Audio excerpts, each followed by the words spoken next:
Alright, Nerds and Bandits, let's talk about it. So, I blew through Zoe very, very fast. And at first, I was going to make multiple videos after going through each and every episode. But nevertheless, I'm like, bro, I'm binging this. And I'm just enjoying the binge. Might as well just make one big episode for everybody to catch up and know where I'm at. So, if you haven't seen any of the other videos from where I'm at in One Piece in my road to catching up, please go check those out. It's really, really appreciated. And thank you to all of my fans and followers and supporters that are doing this journey with me, because couldn't have done it without you. Now, with that all out of the way, let me tell you about the rest of Zoe, man, because whoo. Alright, first things first. Jack, I know there's a lot of green gas around you because you wanted to drop a poison bomb just in Zoe. But nevertheless, since it's green, I need you to get rolled up into a pack like that green stuff that a lot of people be hitting. Because ain't no way they're telling you that Raizo is not there, and you're still just like, whatever, I just want to destroy y'all anyway. Like no, you're just no. And then your crew being this happy, this excited to just watch people, especially the Mink people, die for just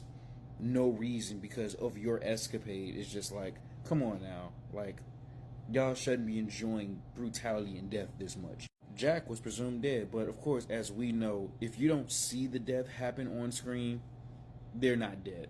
I ain't gonna lie to you, I'm getting a giant kick and laugh out of the way that they are using and abusing Caesar. Like, you were doing all of this weapon manufacturing and gas manufacturing just to like make a profit and be like, oh, well, I'm gonna be the best in the world, and now look at you, a balloon. And oh ho, how the mighty have fallen, because you wanted to be better than Vegapunk. You wanted to be the smartest scientist in there. And now look at you, going against all your morals to help people.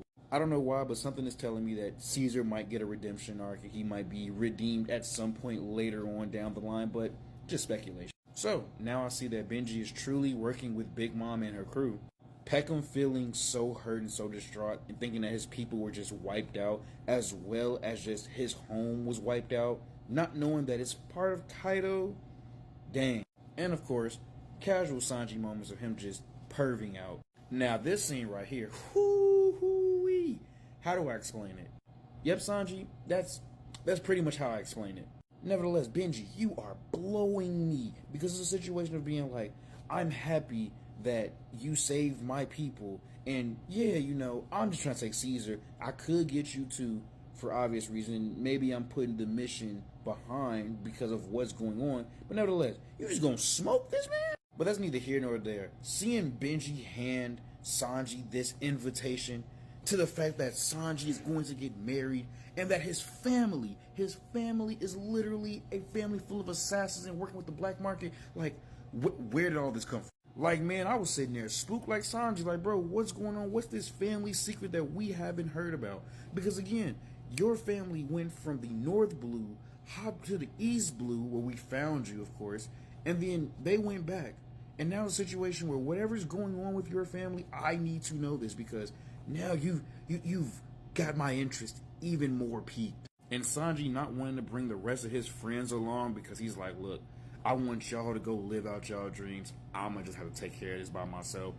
Oh man, I feel some tears coming for whole Cake Island. I feel some heartbreak, some basic betrayal, or something along that line. Like, ooh, this giving me what, Nico Robin vibes, more so in the aspect of being like how everything happened in Innie's lobby, where she kept saying, no, go ahead, just leave without me. It's giving me those type of vibes, and I'm ready for it. Nevertheless, the Straw Hats, you know, do what they do, get the backstory. Luffy says, we're going after Sanji. And of course, we find out that Duke, and I believe Mekamoshi, or Neko or Mekamoshi, I'm sorry for messing it up. Nevertheless, they got beef. It's your classic cat versus dog. Of course, they don't like each other type aspect. To the point where these men started throwing the fisticuffs, like, bro, I'm like, oh, we about to get, you know, a classic Animal Kingdom battle. But the biggest shocker of everything was the fact that once the samurai popped out, I'm like, oh, it's a wrap. We about to have a war, giant battle on Zoe. Luffy's going to have to figure out what side he wants to choose.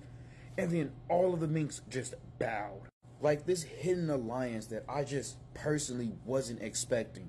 I'm sitting back being like, bro, like, Jack came to look for Raizo, which was part of the samurai crew, and then they're saying, well, no, we don't know where Raizo is. We don't know who Raizo is. And now it's like, there's a secret behind that because they have an alliance. It's like, GG. And to top it all off, we got Momonosuke sitting there and solving the cat versus dog feud, which shows you that, of course, humans, you can have your dogs and cats coexist with each other. But to keep that shocker trend going, Momonosuke, you the son of Odin?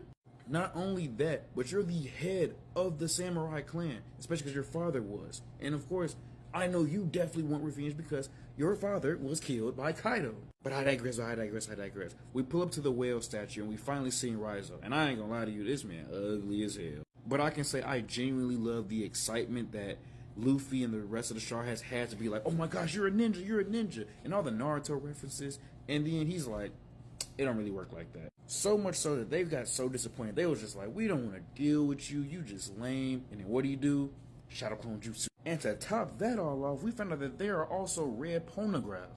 And what do besides, just being an aesthetic color change? Oh, there's 4 of them, and they just lead you to the final island where the One Piece is. Who else knew about this? Oh, I don't know. Odin, Gold D. Rogers, Rayleigh the Goat. And now we really got a mission because Luffy prepared. He's like, I've been all this way. I'm ready to solve any other issue, and we go ahead and make it to Raftail. But of course, before we even get onto that, we of course have to save Sanji, and we got to take down Kaido. Kaido has done so much wrong towards the samurai. Like, I don't get what his beef is. Nevertheless, he said, I'm putting my foot on y'all neck and I ain't letting up. Nevertheless, they're sitting there. They're broken. They're hurting. They're like, we need to take Wano back. Please, Straw Hats, do us this favor and help us out. And what's Luffy like?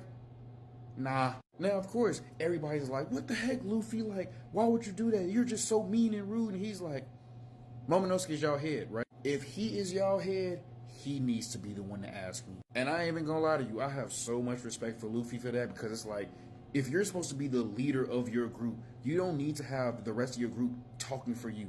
You need to be the talking head. To the point where Luffy even sat there and was like, bro, lift your head up and look me in the eye. We are both men in this situation. Yeah, you're young, but we're still men in this situation. If you tell me straight up that you need my help, I'm going to be there for you. I'm going to be there to help you save your country.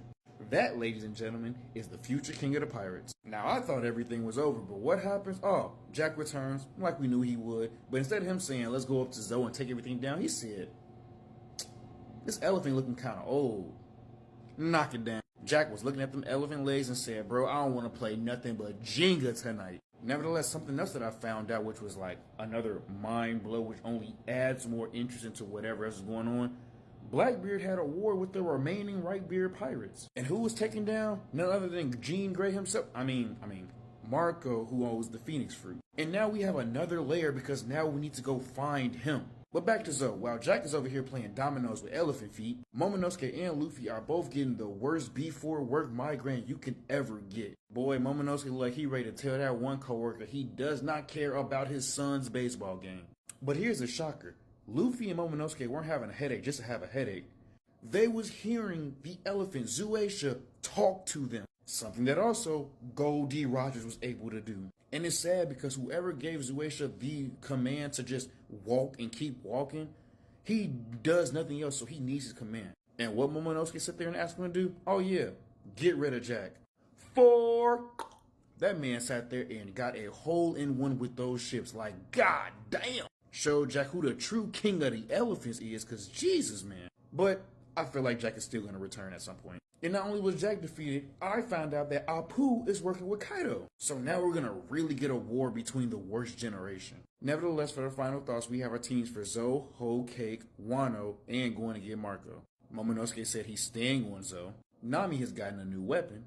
And if we got to see Vivi again, which was very, very nice to see. Nevertheless, we are headed to Whole Cake. So thank you all for listening. Hope to see you on the rest of the journey.